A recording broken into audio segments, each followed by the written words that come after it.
여러분 그 교재에 우선 8페이지를 보시면 이러한 침례교회 정체성을 연구하게 되는 중요한 목적과 배경을 잠시 좀 설명할 필요가 있을 것입니다.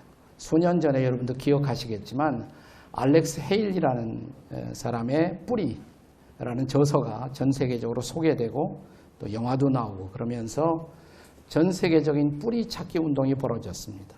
그러니까 이 책은 일종의 침례 교인으로서의 우리 뿌리 찾기 운동, 정체성 운동의 일환이다 이렇게 생각하시면 되겠습니다. 내가 속한 교회, 내가 속한 교단이 도대체 무엇을 믿고 있는가, 이 질문에 대한 대답을 찾기 위한 공부다 이렇게 생각하시면 되겠습니다. 자, 우선 본론으로 들어가기 전에 교파에 대한 두 가지 극단적 이해, 사람들이 교파를 어떻게 생각하는지, 저는 교파에 대해서 두 가지 다 극단적 견해가 존재하고 있다고 생각을 해요. 이 극단적 견해가 뭐냐, 하나는 교파는 교회의 유일한 전통이다. 자기 교파만이 기독교로서 존재하는 유일한 전통이라고 믿고 있는 사람들이 좀 있죠. 극단적인 주장이죠. 또 하나는 교파는 필요하지 않고 다 없어져야 한다 이렇게 주장하는 사람이 있습니다. 이 두 가지 극단적 주장이 존재하죠. 근데 우선 교파는 교회의 유일한 전통인가? 예수님은 교파가 아닌 교회의 창시자이십니다. 그는 교파를 세우신 분은 아니에요. 예수님 교파를 세우신 일이 없죠. 교회를 세우셨습니다. 우리가 잘 아는 마태복음 16장 18절에 보시면 내가 내 교회를 세우리니 I will build my church. 내가 내 교회를 세우리니. 예수님이 교파를 세우리니를 말씀하신 일이 없어요. 내가 장로교회를 세우리니, 감리교회를 세우리니, 침례교회를 세우리니 이렇게 말씀하신 적이 없죠. 예수님은 단순히 교회를 세우기 위해서 오셨다라고 말씀했습니다. 그러므로 어떤 특정한 교파를 유일한 전통으로 주장하는 것은 일종의 독선이라고 할 수가 있습니다. 극단적 견해죠. 그렇다면 교파는 필요하지 않은가, 없어져야 하는가? 저는 그것도 정답은 아니라고 생각해요. 우리가 교파가 가지는 어떤 장애물, 또 교파의 불합리성, 이것 때문에 교파를 없애고 내가 또 하나의 공동체를 세운다면 사실은 그것도 하나의 교파예요. 그죠? 그것도 하나의 교파입니다. 우리는 비슷한 얘기를 성경에서 볼 수가 있는데 고린도 교회 안에 파벌이 있죠. 네, 고린도전서 1장 21절에 보면 고린도 교회 안에 존재하고 있었던 섹트, 파벌이 있었단 말이죠. 어떤 사람은 바울파, 아볼로파, 게바파. 근데 아주 재미있는 것은 어떤 파가 있었어요? 그리스도파가 있어. 나는 바울도 아볼로도 게바도 소속하지 않고 그리스도에게만 속해 있다. 근데 바울은 그것도 파라고 그랬어요.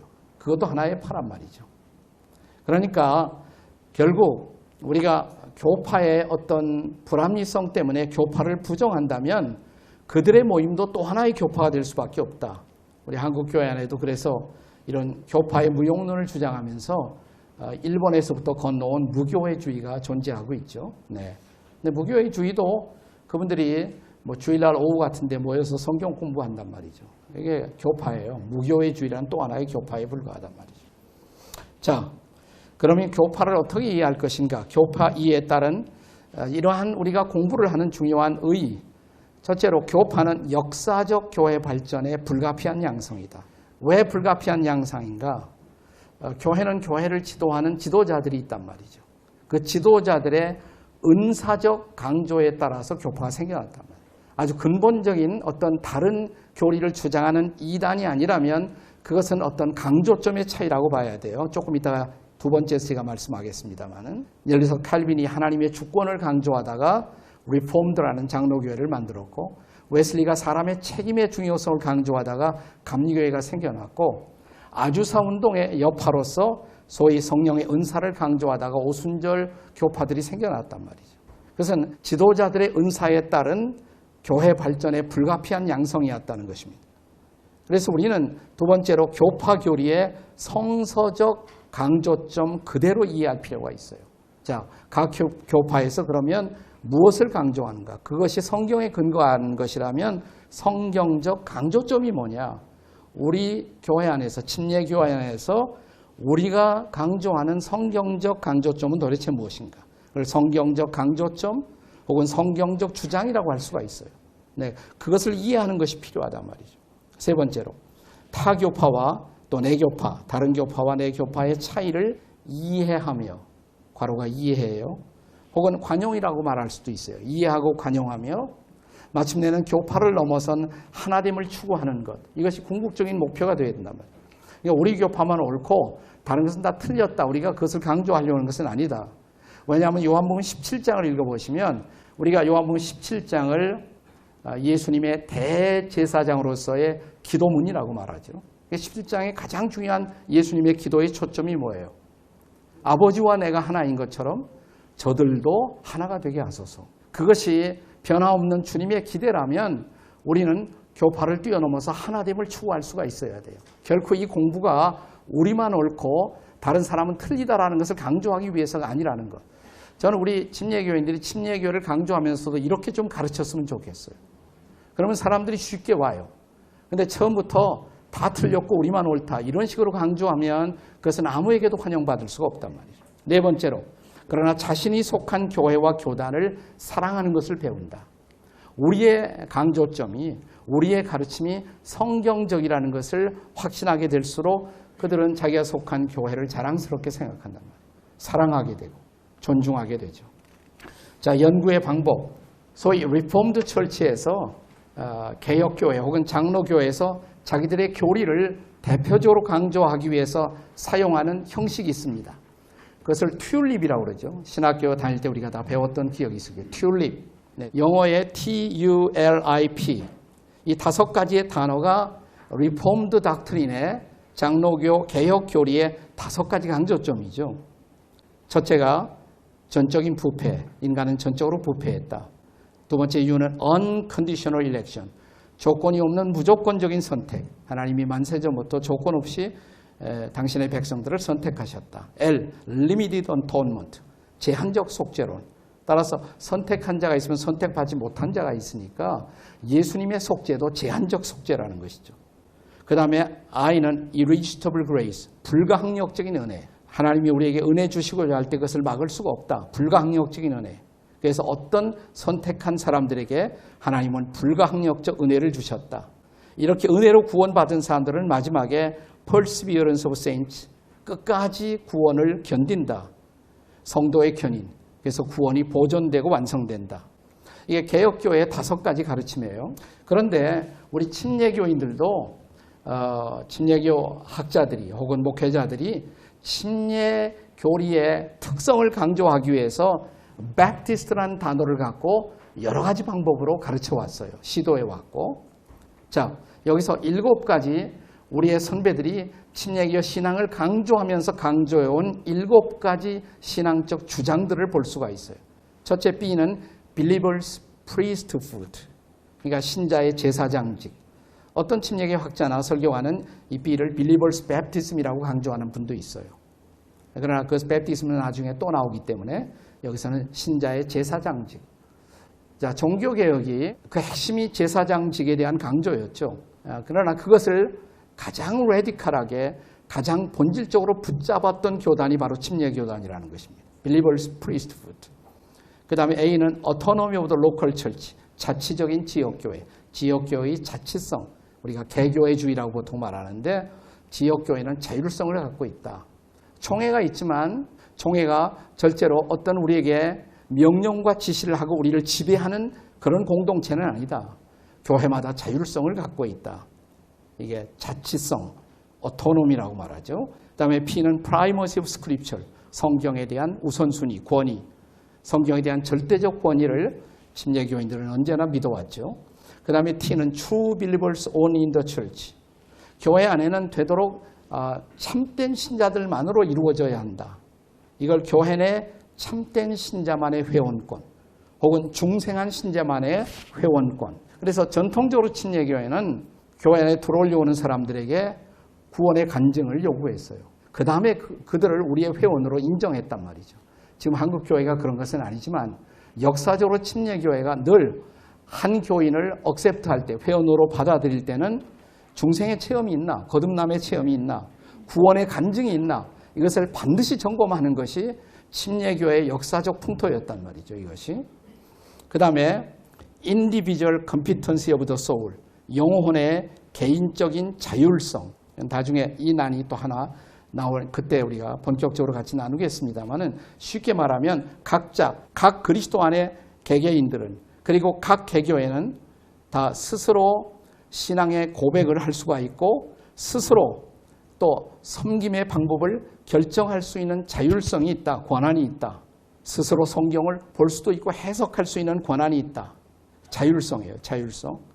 그래서 저는 어떤 교단보다도 침례 교인들이 훨씬 더 자유로울 수 있는 것이 이런 우리의 신앙적 고백의 배경을 가지고 있기 때문이라고 생각을 합니다.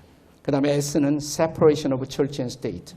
조금 아까 우리 총 회장님이 말씀하셨어요. 라저 윌리엄스가 강조해서 이것이 미국 헌법에 반영되고 소구 모든 민주주의 국가에 반영된 중요한 원칙, 교회와 국가의 분리. 근데 나중에 그 난에서 제가 자세히 말씀을 드리겠습니다만은 처음에는 그런 말을 썼어요. 종교 분리라는 단어를 썼습니다. Separation of Politics and Religion. 정치와 종교의 분리. 근데 나중에 조금 시간이 지나가면서 그 말은 합당하지 못하다. 정치라는 말은 너무 큰 말이에요. 또 종교도 너무나 큰 말이란 말이죠. 정치와 종교가 어떻게 분리되느냐. 이것은 굉장히 많은 혼돈을 가져올 수가 있어요. 그래서 좀 시간이 지나가면서 우리 침례교인들은 정치와 종교의 분리라는 낱말을 안 쓰고 뭘 썼냐면 Separation of Church and State. 교회와 국가의 분리. 그러니까 교회와 국가가 행정적으로 분리되어야 된단 말이죠. 그래서 우리 국가가 교회를 챙겨내서도 안 되고 그렇다고 우리 교회가 또 국가를 마음대로 챙겨하거나 지배할 수도 없는 것이죠. 거기에는 일정한 분리가 있어야 한다. 그 말이 국가에 대한 무관심을 말하는 것이 아니에요. 그래서 정치와 종교란, 종교 분리라는 말은 너무 큰 말이기 때문에 지금은 쓰지 않아요. 그래서 교회와 국가의 분리, 이것이 정확한 표현인 것입니다. 사실은 이런 특성 때문에 침례교회가 다른 교파들에 비해서 좀 덜 정치적이고 훨씬 더 순수할 수 있는 것. 마지막 T, Baptist 할 때 마지막 T가 two ordinances, 두 개의 의식, 두 가지 의식. 첫째가 뭐예요? 신자의 침례, 믿는 자의 침례. 우리가 유아 세례를 인정할 수가 없는 것이 뭐냐면 성경에 보면 반드시 믿고 침례를 주었단 말이에요. 믿음의 근거 위에서. 근데 아직 어린아이에게 믿음의 고백이 없는데 주는 것. 이건 성경적이 아니라고 생각해서 우리가 베이비 데디케이션을 하지만 유아 침례를 하지 않죠. 신자의 침례, 오직 신자의 침례, Believers Baptism. 그리고 또 하나 기념적 주의 만찬, The Lord's Surprise Memorial, 기념적인 만찬. 우리가 만찬에 대한 여러 가지 신학적 견해가 있지만 침례교회가 전통적으로 보편적으로 선택해온 것은 뭐냐면 주의 만찬은 기념이다. 주의 속죄의 기념이다.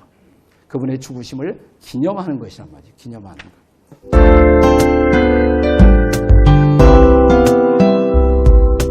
자, 제1장 첫 번째, 우리는 성서의 절대적 권위를 믿습니다. 침례교인들의 별명을 아십니까? 한 책의 백성들. A people of the book. 한 책의 백성들. 한 책만을 소중히 여긴다. 우리에게는 신조도 중요한 것이 아니고 우리에게는 그 무엇도 소중하지 않다. 우리에게는 성경이 소중하다. 한 책의 백성들. 자, 옆에 있는 분들에게 한 책의 백성들이십니다. 한번 해보시죠. 한 책의 백성들이십니다. 우리가 잘 아는 로마서 10장 17절에 보시면 그러므로 믿음은 들음에서 나며 들음은 그리스도의 뭐예요? 말씀으로. 우리 신앙의 유일한 근거, 그것은 그리스도의 말씀이단 말이에요. 말씀만이 신앙의 유일한 근거다. 남침례교인들의 중요한 신앙 고백에 정리한 책이라고 할 수 있는 침례교인들의 신앙과 메시지에 대해서 그 안에 보면 성경에 대한 침례교인들의 믿음을 다음과 같이 정리했어요. 자, 한번 그대로 우리가 읽어보도록 하겠습니다. 성경은 거기 시작. 성경은 성령의 감화를 받은 사람들에 의하여 기록되었으며 인간을 향한 하나님 자신의 계시에 대한 기록입니다. 성경은 하나님의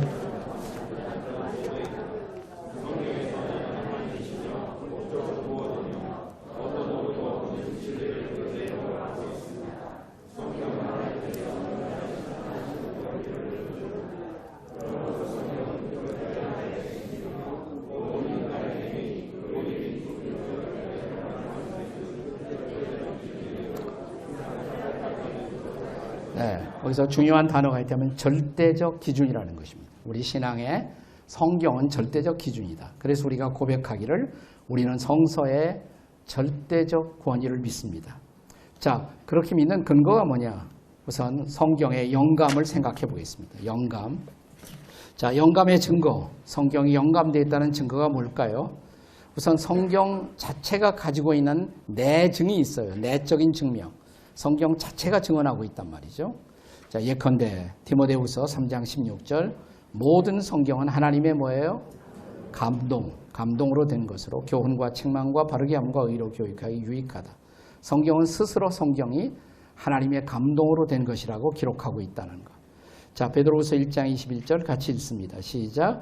예언은 언제든지 사람의 뜻으로 낸 것이 아니요 오직 성령의 감동하심을 받은 사람들이 하나님께 받아 말하는 것이다. 하나님의 감동, 성령의 감동이다. 아주 재미있는 말씀이에요. 우리가 이 성경의 영감성을 말할 때 자주 지적하지 않는 그런 구절인데 베드로후서 3장 15절 같이 읽겠습니다. 시작. 또 우리 주의 오래 참으심이 구원이 될 줄로 여기라. 우리가 사랑하는 형제 바울도 그 받은 지혜대로 너에게 이같이 썼고. 자, 베드로후서니까 베드로가 쓴 책이에요. 베드로가 쓴 책에서 베드로가 바울 얘기를 해요. 바울 서신 얘기를 해요. 바울이 쓴 편지. 근데 베드로가 말하면서 우리 형제 바울도 받은 뭐예요? 지혜대로 너에게 썼다. 바울이 자기 마음대로 자기 생각이나 주장을 써서 편지를 쓴 것이 아니라 우리 바울도 받은 지혜대로 썼다. 그러니까 사도들이 서로의 영감을 인정하고 있었다는 거죠. 이게 굉장히 중요한 거예요. 네. 자, 그래서 사도 베드로가 사도 바울 편지의 영감성을 인정했다. 그 다음에 우리가 성경의 영감의 또 하나의 중요한 것은 증언된 메시지의 독특성. 성경의 메시지가 아주 유니크하다는 것입니다. 독특하다는 것입니다. 뭐에 있어서 독특한가? 세 가지 측면에서. 첫째, 신관. 자, 성경은 유일하신 신의 존재를 증거합니다. 근데 세상의 모든 종교는 그리고 사람들의 종교관은 보편적으로 다신론적이에요. 우리가 쉽게 생각하면 신이 많아야 좋다고 생각한단 말이에요. 많은 신이 나를 도와주면 좋잖아요. 근데 신이 하나밖에 없다. 이건 인간의 머리로 생각할 수가 없어요. 하나님이 영감을 주시지 아니하면 유일신관을 가질 수가 없다는 것이죠. 그래서 유일신관을 가진 종교는 다 성경하고 관련이 있어요. 자, 유일신관을 가진 세계적인 종교, 기독교 말고 또 뭐가 있습니까? 이슬람, 또 유대교. 근데 이슬람이나 유대교는 다 성경하고 관련이 있어요, 없어요? 있어요. 구약하고 관련이 있어요, 구약. 그러니까 그 구약 성경의 도움이 아니면 신은 하나밖에 없다. 이런 고백은 인간적으로 불가능한 거예요. 그래서 신관만 봐도 우리가 성경의 영감성을 알 수가 있죠. 또 하나는 죄관. 성경은 모든 사람의 죄인됨을 증거합니다. 하나도 빠짐없이 모든 사람은 다 죄인이다. 그러나 대부분의 사람들은 인간의 죄성을 인정하지 않으려고 합니다. 인정해도 어느 정도만 인정하고 그러나 훨씬 더 많은 선함이 있는 것처럼 강조한단 말이죠. 근데 모든 사람이 죄인이다. 예외가 없다. 이렇게 가르치는 것은 성경밖에 없다 이 말이에요. 또 하나, 구원관. 성경은 오직 믿음으로만 구원받음을 강조하죠. 우리가 안 믿는 사람들에게 전도해 보면 사람들이 가지는 대부분의 구원관은 뭡니까? 착한 일 열심히 하면 다 구원받는다고 생각하잖아요. 근데 믿음으로만 구원받는다. 이것은 성령의 영감이 아니고는 알 수가 없는 생각이다. 세 가지입니다. 신관, 죄관, 구원관. 그 다음에 그리스도의 인용. 성경의 영감성을 우리가 알 수 있는 또 하나의 증거는 예수님이 성경의 그런 권위를 인정하셨다 이 말이죠. 자, 누가복음 24장 25절 이하 27절 같이 읽습니다. 시작.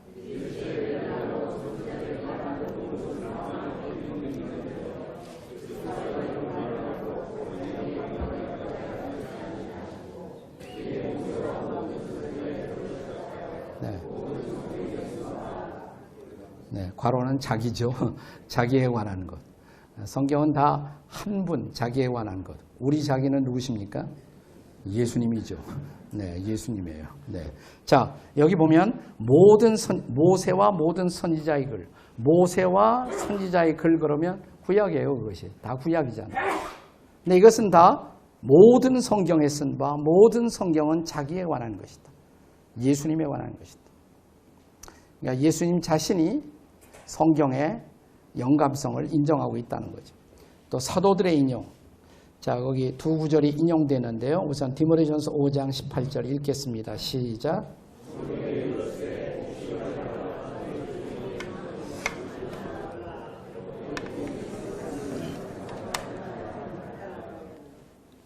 네, 이게 디모데전서 5장 18절인데 이게 구약에서 인용한 거예요. 근데 구약이 어디서 인용했어요? 그 아래 나오는 신명기 25장 4절을 인용한 거예요. 근데 인용하면서 뭐라고 그랬냐면 성경에 일렀을 때, 즉 구약 성서에서 인용하면서 그것은 성경이다. 그것이 성경임을 인정했단 말이죠. 성경임을. 사도들의 인용이 중요한 것입니다. 그래서 신약은 구약이 또한 정경임을, 성경임을 인정하고 있다는 것입니다. 또 하나 성경의 영감성의 또 하나의 증거는 통일성입니다. 통일성. 거의 1600년간에 걸쳐 약 40명 이상, 약으로 40명 이상의 저자가 다른 문화, 다른 국가, 다른 직업의 배경을 가지고 적어도 3개 이상의 다른 언어, 히브리어, 헬라어, 아람어, 이런 3개 이상의 다른 언어로 기록되었는데 다 통일되어 있다는 거예요. 우리가 성경을 진지하게 공부하는 학자들이 놀라운 것은 뭐냐면 성경의 통일성이죠. 통일성. 자, 1500년에 걸쳐서, 1600년에 걸쳐서 각기 다른 나라에서 각기 다른 직업을 가진 사람들이 만난 일도 없는데 똑같은 얘기를 하고 있다. 똑같이 그리스도를 증거하고 있다. 이걸 뭐라고 말해요? 통일성. 통일성이란 말이에요. 이거 봐도 우리는 성경의 영감성을 알 수가 있다는 것이죠. 예언의 성취. 구약에만 300개 이상, 약 300개 이상, 구약에만 약 300개 이상의 예언들이 존재하는데 그 가운데 예수 그리스도의 초림의 예언들은 모두 정확하게 실현되었다는 것. 우리가 구체적으로 실현된 사례들만도 60개 이상을 찾아볼 수가 있단 말이죠. 예수님의 탄생부터 베들레헴이라는 곳에서 탄생하실 거다. 그는 예루살렘에 나귀 타고 새끼 타고 입성할 것이다. 은 30냥에 팔려 올 것이다. 십자가에 죽으실 것이다. 강도와 함께. 뭐 이런 거. 예수님 이 땅에 오시기 훨씬 오래전에 이미 다 예언이 되어 있단 말이죠. 우리가 결론이 뭐예요? 영감된 책이 아니라면 어떻게 이런 일이 가능할 수가 있겠습니까? 또 고고학적인 증거, 18세기 말에 시작된 성경에 대한 거기 하나 잘못된 말인데 고등비평입니다. 19세기 이후에 성경 고고학의 발달로 성경의 권위를 약화시키지 못했다.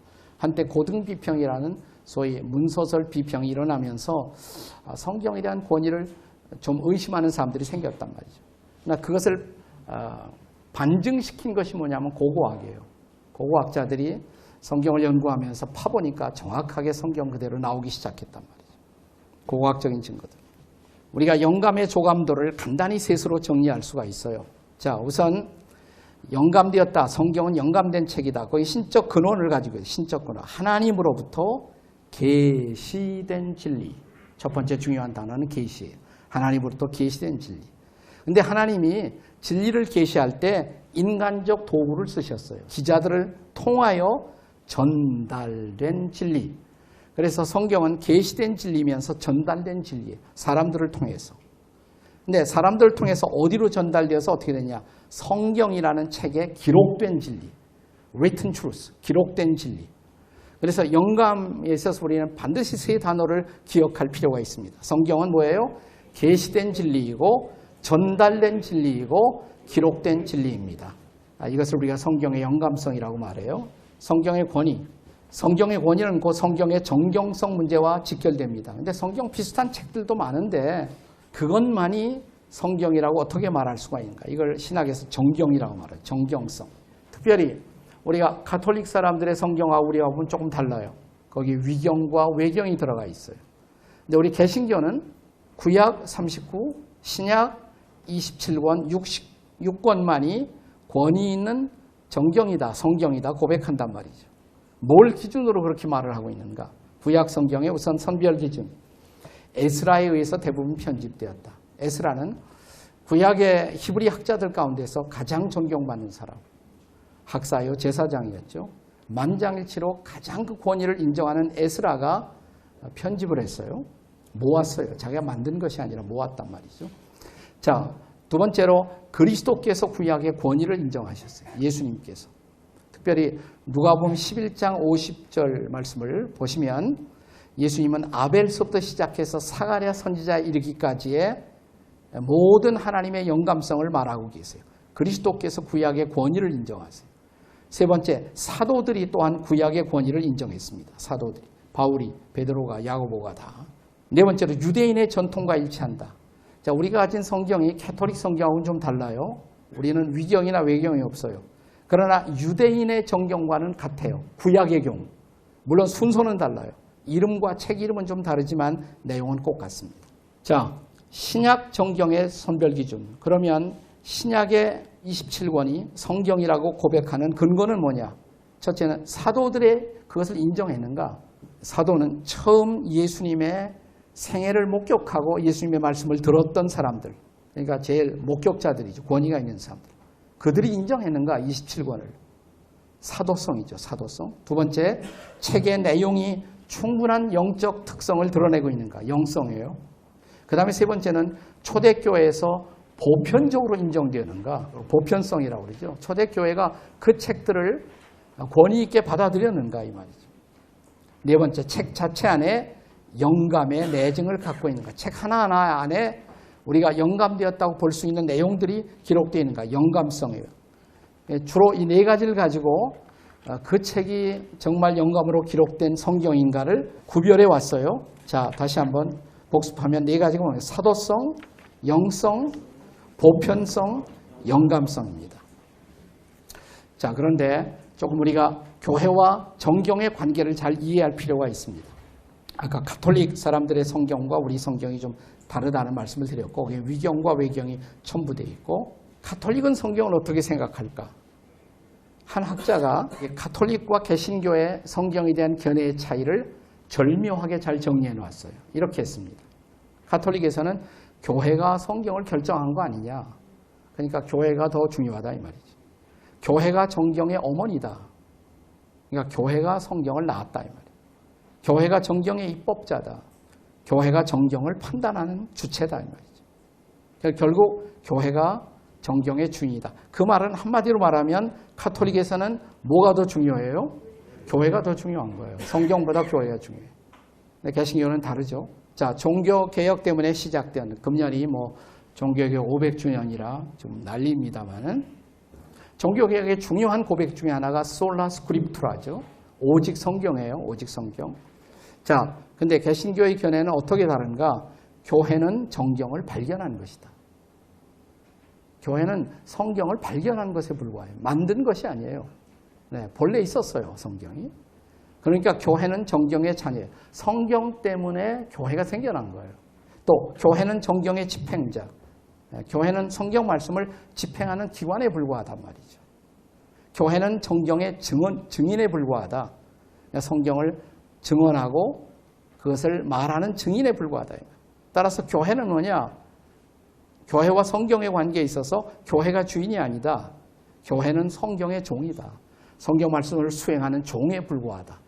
그러니까 한마디로 말하면 개신교에서는 뭐가 더 중요해요? 성경이 더 중요하죠. 이 두 차이가 명료하게 드러나죠. 별로 감동 안 됩니까? 확실한 차이가 드러나죠.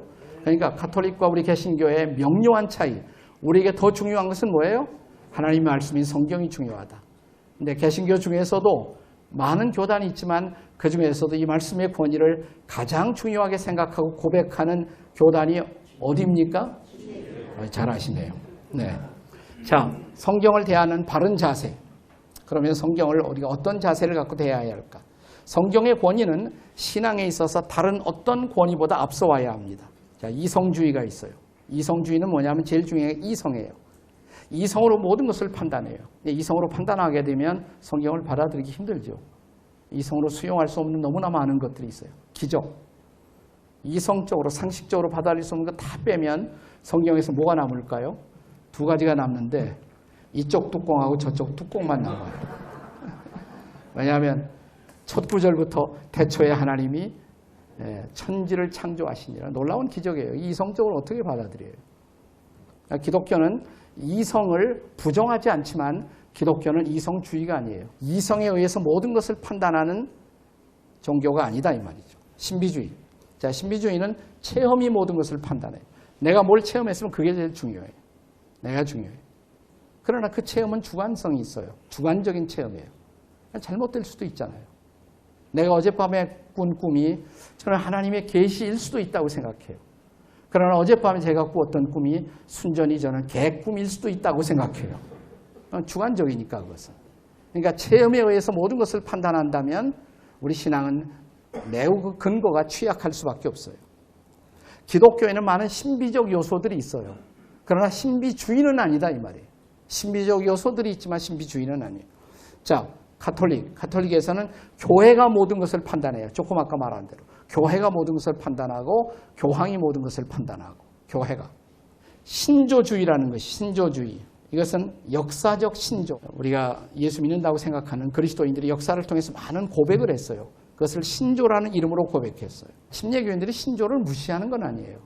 우리가 사도신경을 무시하는 것은 아니잖아요. 대부분의 침례교회가 개신교와 같은 동질성을 유지하기 위해서 사도신경을 고백하는 교회들도 있지만 정통적으로 침례교회는 사실 사도신경을 고백하지 않죠. 미국의 어떤 교회도 사도신경을 고백하는 침례교회는 없어요. 사실은. 그것은 우리는 사도신경을 부인하는 거 아니에요. 사도신경의 내용 우리도 다 믿어요. 그것은 성경에 이미 있어요. 그것을 따로 떼어내갖고 신조로 만든 것이란 말이죠. 그러면 그렇게 신조를 만들기 시작하면 나중에 성경에 없는 신조도 만들 수가 있단 말이죠.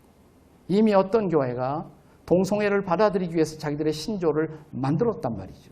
그러니까 우리는 성경 이외에는 어떤 신조도 권위를 부여하지 않는다. 자, 오직 뭐예요? 우리에게 유일한 신앙의 근거, 유일한 신앙의 권위는 뭡니까? 네, 그렇게 철저하게 믿고 있는 교단을 뭐라고 부릅니까? 그래서 우리는 어떤 신조를 고백하지 않는단 말이죠. 이렇게 충분히 얘기하면 사도신경 뭐 고백하지 않는다고 뭐라고 시비하지 않아요. 잘 설명을 해 주셔야 돼요. 그 다음에 성령님의 조명으로 성경은 읽혀지고 연구되어져야 한다. 성경이 성령의 영감으로 기록되었다면 이성적으로만 읽으면 안 돼요.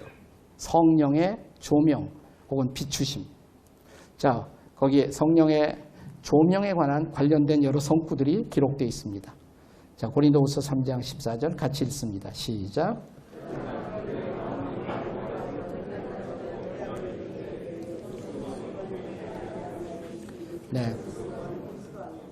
네, 괄호는 그리스도예요. 그리스도 안에서 없어질 것이다.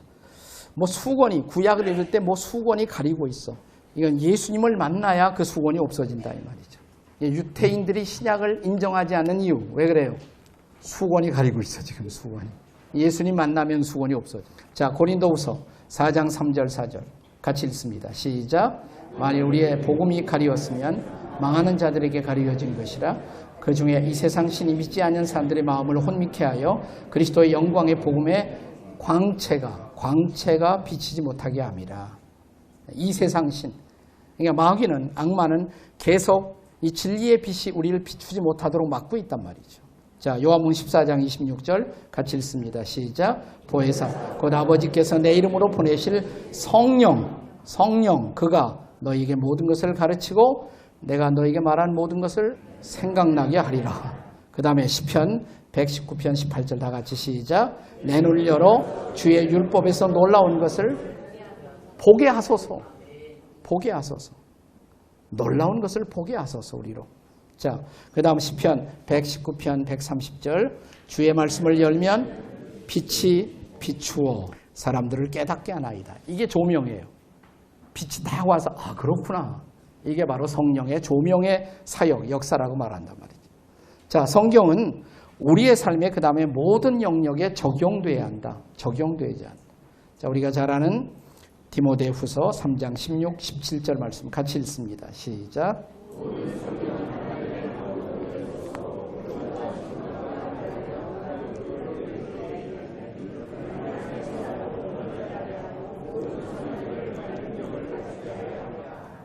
네. 자, 이 구절에 의하면 성경 말씀의 역동적 기능을 네 가지로 강조했어요. 성경은 우리를 교훈한다. 두 번째로 책망한다. 세 번째로 바르게 한다. 교정한다 이 말이죠. 그리고 의로 교육한다. 그래서 우리를 온전케 한다. 자, 결론입니다. 1677년에 발표된 제2차 런던 신앙고백서 1조에는 초기 침례교인들의 성서에 대한 믿음이 다음과 같이 표현되어 있습니다. 자, 같이 한번 읽어봅니다. 시작. 성경은 구원받게 하는 지식과 믿음과 순종에 있어서 충족하고 확실하며 오리 없는 유일의 규범인 것을 믿습니다. 믿으십니까? 네, 믿으면 침례교인이죠. 네. 여러분이 이제 교회에서 한 일과씩 이렇게 공부를 하시게 되면 숙제로 저는 항상 이 숙제를 내줬어요. 이 과를 한번 공부한 것을 한 5줄 정도로 요약해가지고 오도록. 우리가 숙제하게 되면, 복습하게 되면 더 확실히 남을 수가 있죠.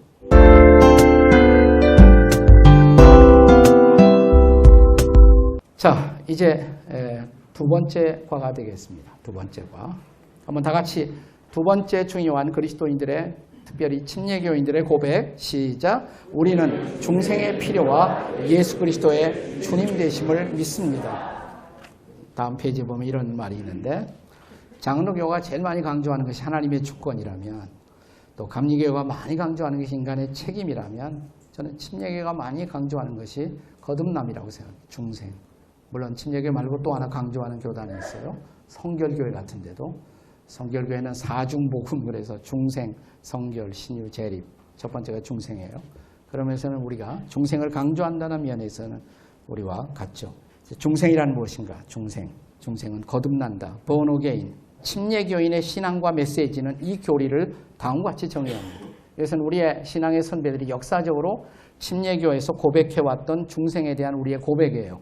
같이 한번 읽어보겠습니다. 시작. 중생 또는 신생은 하나님의 은총으로 이루어지며 예수 그리스도 안에서 새로운 피조물이 되는 것이다. 중생은 성령께서 죄에 대한 자각을 통하여 역사하시는 마음의 변화이며, 죄인은 하나님께 회개하고 주 예수 그리스도를 믿음으로 응답한다. 회개와 믿음은 서로 분리시킬 수 없는 은총의 경험이다. 회개는 진심으로 죄에서 떠나 하나님께로 향하는 것이다. 믿음이란 예수 그리스도를 영접하고 자신의 전 존재를 주인 되시며 구세주가 되시는 그분께 맡기는 것이다. 얼마나 정확한 고백이에요. 자, 중생의 필요성, 거듭남의 필요성. 거듭나는 것을 개선 정도로 생각하는 사람이 있어요. 개선이나 개혁. 그래서 조금씩 사람이 교회 다니면서 나아진다. 보다 나으니까 better person, 보다 나으니까. 아니에요. 중생은 그런 수준이 아니에요. 개선, 개혁은 부분적 교정이에요. 그러나 중생은 근본적 변화입니다. 근본적 변화. 혹은 근본적인 새로운 창조예요. 새로운 창조. 수선이 아니에요. 못 쓴 거 이렇게 수선하는 게 아니라, 그러니까 우리를 보다 나은 인간이 되게 하는 것이 아니에요. 그게 중생이 아니에요. 새 사람이 되게 하는 거예요. better person이 아니라 new person, new being, 새로운 존재가 되게 하는 것. 이게 바로 거듭남의 사건이에요. 중생의 필요성, 우리가 잘 아는 요한복음 3장의 예수님과 니고데모의 대화, 잘 알죠? 자, 이 말씀에 의하면 누가 거듭나야 돼요? 누가? 지금 거듭나라고 예수님이 말씀하시는 대상이 누구였어요? 본문에서? 니고데모죠. 근데 니고데모는 어떤 사람이에요? 유태인이었어요. 하나님의 백성이란 자부심을 가졌던 사람. 유태인의 지도자였어요. 관원, 옛날 번역에는 관원이라고 그랬어요. 사내들인 공의회 회원 중에 한 사람이에요. 또 랍비였어요. 남을 가르쳤어요. 근데 이런 사람 보고 예수님이 뭐예요? 거듭나야 한다. 깡패 보고 거듭나라는 것이 아니라 이런 준수한 사람 보고 거듭나라고. 그러면 거듭날 필요가 니고데모에게 있었다면 누구에게 있을까요? 우리에게도 있을까요? 없을까요? 네. 제가 미국에서 이민 목회를 할 때 이민 생활을 하다 보면 제일 힘든 것이 영어니까 교회에서 영어 학교를 했어요. 특별히 금요일 날, 토요일 날에 우리 할머니, 할아버지들 영어 학교, 노인 학교 이렇게 했는데 어느 날 두 분이 이런 얘기를 했대요. 우리 밤낮 영어 배워도 뭐 하나 써먹지 않으면 소용이 없지. 그래서 두 분이 우리끼리라도 영어를 하자. 그래야 배운 것이 효과가 있지 않느냐. 그래서 이 내외분이 어느 날 실습하기로 했는데 할아버지가 바깥에 나갔다가 집에 오셨어요. 아파트 문을 두들겨요. 할아버지인가 알았어요. 근데 할머니가 영어 연습하려고 할아버지가 두들기니까 뭐라고 그랬냐면 후요 그랬어요. 후요. 네. 할머니가 영어로 대답해야죠. 뭐라고 그랬냐면 미랑께 그랬어요. 미랑께. 네.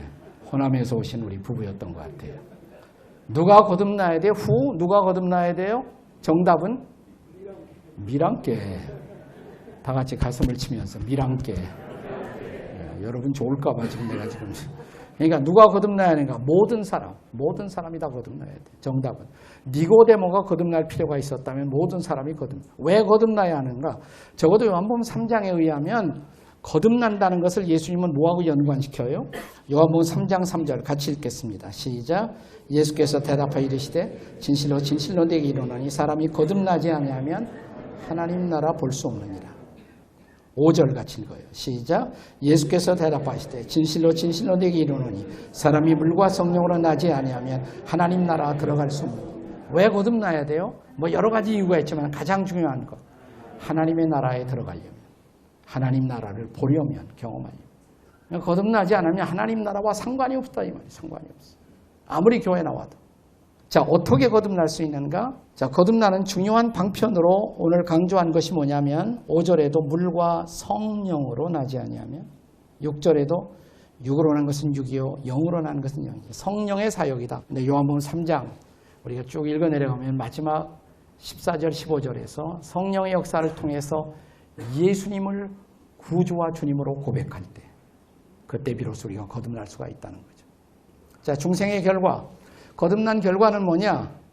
하나님과의 관계, 그리고 교제가 시작된다. 거듭나야 하나님과의 정상적인 관계가, 거듭나야 하나님이 아버지가 된 것이고 나는 그의 자녀이고 하나님과의 교제가 시작된다. 관계와 교제가 시작된다.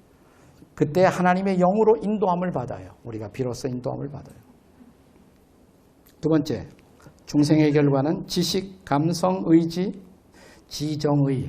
이건 뭐의 3요소예요? 인격. 네, 인격이 새로워진다. 우리가 정말 새로워지려면 거듭나야 인격이 새로워지죠. 자, 그거 보면 새 사람을 입었으니, 새 사람이 누구냐? 자기를 창조하신 이의 형상을 따라 지식까지도 새로워진다. 이제 감정뿐만 아니라 의지뿐만 아니라 지식도 새로워진다. 이런 진지한 변화가 생긴단 말이죠. 거듭나야. 자, 세 번째로 하나님을 기쁘시게 해드리는 인격으로 변화되어 간다. 거듭날 때 비로소 우리가 하나님을 기쁘시게 할 수가 있다. 자, 로마서 8장 8절은 뭐라고 그랬습니까? 같이 읽습니다. 로마서 8장 8절 시작. 육신에 있는 자들은 하나님을 기쁘시게 할 수 없는. 거듭날 때, 그러니까 거듭나면 성령이 내 안에 오시고 성령의 인도를 받아요. 그때 내가 육신을 갖고 있지만 나는 성령의 인도를 받는 사람이 돼요. 그때 비로소 우리는 하나님을 어떻게 해요? 기쁘시게 할 수가 있다. 근데 이런 변화를 기독교 교리는 성화라고 일컫는다. 중생은 성화의 시작이죠. 네 번째로, 자, 중생의 결과는 하나님을 기쁘시게 하는 새로운 삶, 새로운 삶의 본질이 또 하나 뭐냐? 선한 삶, 선한 삶을 살 수가 있다는 것입니다. 여기서 선이란 말은 그냥 착한 일이 아니에요. 하나님이 기뻐하시는 것, 그것이 바로 선함이에요. 자, 에베소 2장 10절 말씀, 우리가 잘 아는 말씀입니다만 같이 읽겠습니다. 시작. 우리는 그가 만드신 바라 그리스도 예수 안에서 선한 일을 위하여 지으심을 받은 자는 이 일은 하나님이 전에 예비하사 우리로 그 가운데 행하게 하려 하시고, 하나님이 기뻐하시는 일이 선한 일이에요. 하나님이 기뻐하시는. 거듭날 때 비로소 그 일을 할 수가 있어요. 구원받을 때 할 수가 있어요. 구원받지 못한 사람은 그냥 인간적 의를 행할 수는 있지만 하나님을 기쁘시게 하는 일을 할 수는 없죠. 우리가 잘 아는 유명한 말씀 고린도후서 5장 17절의 고백 다 같이 시작. 그런즉 누구든지 그리스도 안에 있으면 새로운 피조물이라 이전 것은 지나갔으니 보라 새 것이 되었도다. 마틴 루터는 유명한 이런 말을 했습니다. 하늘나라의 입구에는 다음과 같은 경고가 기록되어 있을 것이다. 오직 거듭난 자만. 한때 침례교에서는 정말 거듭남을 많이 강조했는데 요즘 침례교 강단에서 거듭남이 강조되고 있는지 난 모르겠어요. 이건 가장 중요한 침례교의 트레이드마크고 중요한 강조점이었어요. 그 다음에 나옵니다만은 침례교의 회원권, 멤버십은 출석, 교회에 얼마나 출석했느냐, 또 부모가 데리고 왔느냐, 친구가 데리고 왔느냐, 그거 상관없이 중생을 고백했느냐, 거듭남을 고백했느냐. 그걸 확인하고 받았어요. 옛날엔 그랬어요. 확인하고. 구원의 분명한 체험이 있을 때 교인으로 받아줬어요. 그런데 교회는 왔는데 구원의 체험이 없다. 구도자로 남겨요. 구도자. 아직 회원으로는 받아들이지 않고 구도자로 남겨뒀어요. 그러니까 교회가 순결했죠. 옛날 그러한 강조점을 가졌던 과거의 침례교회가 훨씬 더 아마 저는 순결했을 것이다. 이걸 중생한 사람들만의 교회 회원권, Regeneration Church Membership. 이게 침례교회의 중요한 특성이에요. 이게 요즘 이런 거 중요시 여기지 않는단 말이에요. 구원 받았느냐고, 구원 간증 좀 해달라고 이런 거 물어봐야 돼요. 처음 오시는 분들에게. 그것도 확인 안 하고 교회 왔다고 무조건 다 좋아하고 그러니까 교회가 불순해진단 말이죠. 순결성이 없어진단 말이에요. 진정한 신앙 고백이 없어진다. 이게 침례교회 강조점이라니까요, 이게. 근데 우리는 또 중생만, 거듭남만 강조하는 교단이 아니다 이 말이죠. 그 다음이 중요해요. 거듭남과 함께 강조한 예수님의 주님 되심. 로드십이라고 그러죠. 예수 그리스도의 주님 되심을 믿습니다. 요즘 한국 교회 안에서 왜 구원받았다고 하는 사람들은 많은데 교회는 이렇게 어두운가? 칭의로 충분한가? 이런 신학적인 논쟁들이 벌어지고 있지 않습니까? 근데 저는 그 이유가 중요한 이유 중에 하나가 그리스도의 로드십을 우리가 충분히 강조하지 못하기 때문입니다. 기독교의 근본 메시지가 뭐냐? 근본 메시지가. 다음의 말씀을 자신의 말로 설명하고 요약해 보십시오. 사도행전 2장 36절 다 같이 읽겠습니다. 시작. 그런즉 이스라엘 온 집은 확실히 알지니 너희가 십자가에 못 박은 예수를 하나님이 주와 그리스도가 되게 하셨느니라. 주와 그리스도. 저는 그리스도라는 말을 한마디로 말하면 그리스도라는 말을 한마디로 저는 구주라고 말하고 싶어요. 그리스도가 구주. 그리스도의 뜻은 기름 부음을 받으신 자. 우리 구약에 보면 그 자리에 취임할 때 기름 부음을 받는 종류의 사람 세 가지 종류가 있었죠. 뭡니까? 왕과 선지자와 제사장. 왕은 다스리고 선지자는 가르치고 제사장은 하나님과 인간 사이의 중보자 역할을 하고. 그런데 이스라엘의 역사는 끊임없이 이 세 가지 종류의 사람에게 실망하는 역사예요. 왕들에게 실망하고 선지자 중에 가짜 선지자가 많았고 제사장은 자기 문제도 해결하지 못하는 사람들이 많았고 이제 그러면서 기다리잖아요. 뭘 기다려? 하나님이 직접 기름 부어 주셔서 우리를 통치할 왕. 하나님이 직접 기름 부어 주셔서 우리를 진리 가운데로 가르치고 인도할 선지자. 하나님이 직접 기름 부어 주셔서 하나님과 인간 사이에 완벽한 중보자가 될 수가 있는 분. 그분을 기다리죠. 그리스도를 기다리죠. 그리스도를. 그게 구주를 기다린다 이 말이에요. 구원의 주님을 기다린다. 구주를, 세이비어를 기다린다. 제자들이 발견한 놀라운 사실은 예수님이 그리스도라는 사실. 예수님이 그리스도. 우리가 사실은 예수 그리스도만 강조해도 저는 복음이 명확해진다고 생각해요. 자, 예수님의 본래 이름은 뭡니까? 예수님의 본래 이름. 이상한 질문해서 죄송합니다만 예수님의 본래 이름은 예수예요. 그리스도는 이름이 아니에요. 그리스도는 예수님의 이름이 아니에요. 자, 사람들이 저를 이동원 목사라고 그럽니다. 목사가 제 이름입니까? 아니에요. 목사는 타이틀이에요. 내 이름은 이동원이에요. 예수님의 이름은 예수고 그리스도는 타이틀이에요. 하나님이 기름 부어주실 왕과 선지자와 제사장의 역할을 완성할 수 있는 어떤 분을 기다려왔단 말이죠. 놀라운 발견, 베드로의 발견, 예수가 그리스도라는 사실. 거기에 기독교의 토탈 메시지가 다 들어있어요. 예수가 그리스도. 그러니까 그리스도는 구주라는 말이에요. 근데 그것만 강조한 것이 아니라 여기 보면 뭐가 강조됐냐면 먼저 강조된 것이 주님이에요. 주와 그리스도. 그러니까 우리식으로 말하면 주와 구주. 주와 구주가 되겠죠. 자, 성경의 또 하나의 근본 메시지. 그 예수 그리스도는 우리의 주, 우리의 구주일 뿐만 아니라 그분은 만유의 주라는 사실. 만유의 주. 사도행전 10장 36절 같이 읽습니다. 시작. 만유의 주 되신 예수 그리스도로 말미암아 화평의 복음을 전하사 이스라엘 자손에게 보내신 말씀이시다. 자, 골로새서 1장 16절 같이 읽겠습니다. 시작. 만물이 그에게서 창조되되 하늘과 땅에서 보이는 것들과 보이지 않는 것들과 혹은 왕권들이나 주권들이나 통치자들이나 권세들이나 만물이 다 그로 말미암고 그를 위하여 그를 위하여 창조되었다. 모든 만물은 다 그로 말미암아 by him, 그를 위하여 for him, 그로 말미암아 그를 위해서 창조되었다. 그분이 주인이라 만물의 주인이에요. 그분은 만물의 주인. 그 다음에 골로새서 1장 14절이야 18절이 나오는데요. 거기 보면 1장 14절이야 18절에 중요한 단어 셋이 나와요. 우선 맨 처음에 속량이라는 단어. 거기다 언더라인했어요. 14절에 속량. 그 다음에 조금 내려가면 이제 16절에 마지막에 창조라는 단어가 나와요. 창조. 그 다음에 또 하나 중요한 단어가 나오는데 17절에 또한 그가 만물보다 먼저 계시고 만물이 그 안에 함께 섰느니라. 함께 섰느니라. 거기다가 이렇게 표시는 함께 섰느니라. 만물이 그분 안에 서 있다. 이게 뭐냐? 그분 안에서 지탱되고 있다. 섰는이라는 단어 대신에 여기다 제가 단어 하나를 다른 단어로 대체할 수 있다면 뭐냐? 섭리라는 단어예요. 섭리. 여기 중요한 단어 셋이 나와요. 그는 속량의 구속의 주님이시고 창조의 주님이시고 섭리의 주님이시다. 그래서 만물을 창조하셨고 창조한 만물을 그냥 놔두지 않고 섭리해요. 붙들고 계세요. 그중에서 가장 중요한 인간이 타락했을 때 인간을 속량하셔서 사주셨어요. 그분이 바로 그리스도이시다 이 말이죠. 그래서 마지막에 그렇게 해서 그는 친히 또한 몸된 교회의 머리시다. 그가 근본이요. 하나 더 나와요. 교회가 나와요. 교회. 여기 세 가지 중요한 단어가 나오는데 속량, 창조, 섭리, 교회. 그리스도는 창조의 주님이시고 섭리의 주님이시고 속량의 주님, 구속의 주님이시고 구원받은 사람들을 교회 공동체에 속하게 하시고 우리를 다스리는 교회의 주님이시고 그래서 또 교회를 통해서 하나님은 만물 가운데 하나님의 뜻을 이루시고 그는 친히 만물의 마지막 단어가 으뜸이시다. 만물의 으뜸이시다.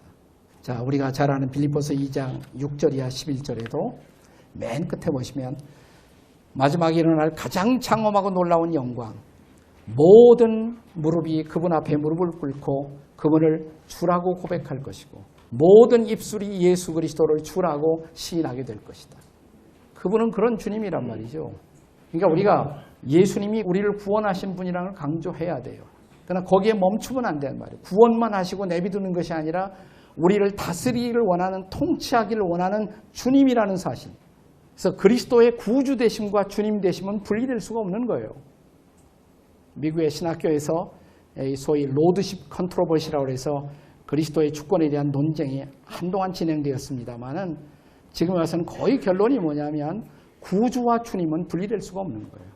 우리가 예수님 영접했다는 말이 구주로만 영접하고 그리스도가 주인이 되지 못한 사람들이 많아. 구원하신 것은 감사해.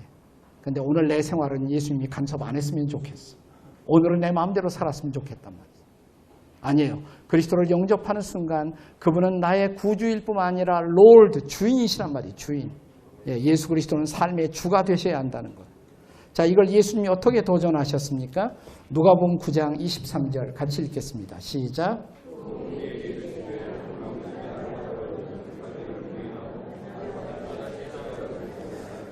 네, 그리스도를 주인으로 삼으려면 자기 부인이 있어야 된단 말이에요. 자기 부인. 네. 네. 오늘도 여기 착한 분들은 자기 부인하고 같이 오셨어요. 네. 제 말을 이해하지 못하시는 분이 많아. 그런 부인 말고 네, deny, 자기 자신을 부인하고 예수님이 그분에게 순종하기 위해서 나 자신의 생각이나 나 자신의 모든 것에서 아니오를 말할 수 있는 그 결단과 날마다의 결단이 필요하다는 거죠. 그게 디사이플십이란 말이죠. 자, 다음의 말씀이 나의 날마다의 생활에서 어떻게 적용되어야 할 것인가를 기록해 보십시오. 자, 오른쪽 난부터 제가 대답을 말씀드릴게요. 로마서 14장 7절 9절을 한마디로 말하면 그리스도는 삶과 죽음의 이유가 되세요. 우리의 삶과 죽음의 이유. 왜 사는가? 예수 때문에. 왜 죽어요? 예수님 때문에. 삶과 죽음의 이유예요. 그렇다면 자, 오른쪽 대답은 삶과 죽음의 주인이 되셔야 돼요. 내 삶의 주인이시고 죽을 때도 그분이 내 주인이시고 사나 죽으나 우린 주 안에 있단 말이죠. 에베소 1장 20절 이하 23절 그 내용은 한마디로 교회를 통해서 만물을 통치하신다는 거예요. 주께서 교회를 통해서 만물 가운데 하나님의 뜻을 이룬다는 거예요. 교회를 통해서 만물을 통치하신다. 그러니까 뭐냐? 만물과 교회의 주인이에요. 예수님은 만물의 주인이시고 교회의 주인이세요. 누가복음 6장 46절 이하 49절은 우리의 말을 넘어서서 행동까지 통치하신다. 말할 때만 주님이 함께 하시고 행동은 주님과 상관이 없으면 안 된다 이 말이죠. 말과 행동의 주인이 되셔야 된다. 말뿐만 아니라 우리의 행동과 행함의 주인이 되셔야 된단 말이죠. 그분은. 자, 고린도전서 6장 19절에 20절 그 내용은 우리의 육체가 하나님의 성전이라는 거죠. 육체가 하나님의 성전. 자, 이건 어떻게 주재권하고 관련이 돼요? 몸의 주인. 우리의 몸의 주인도 바로 그분이에요. 그분이 주인이세요. 내 몸을 사용할 때, 내가 어디에 갈 때 늘 주인 되신 그분 앞에 묻고 나는 그분의 통치와 다스림을 기꺼이 받고자 하는가? 자, 고린도전서 6장 19절 20절 마지막 말씀 우리 다 같이 읽겠습니다. 시작.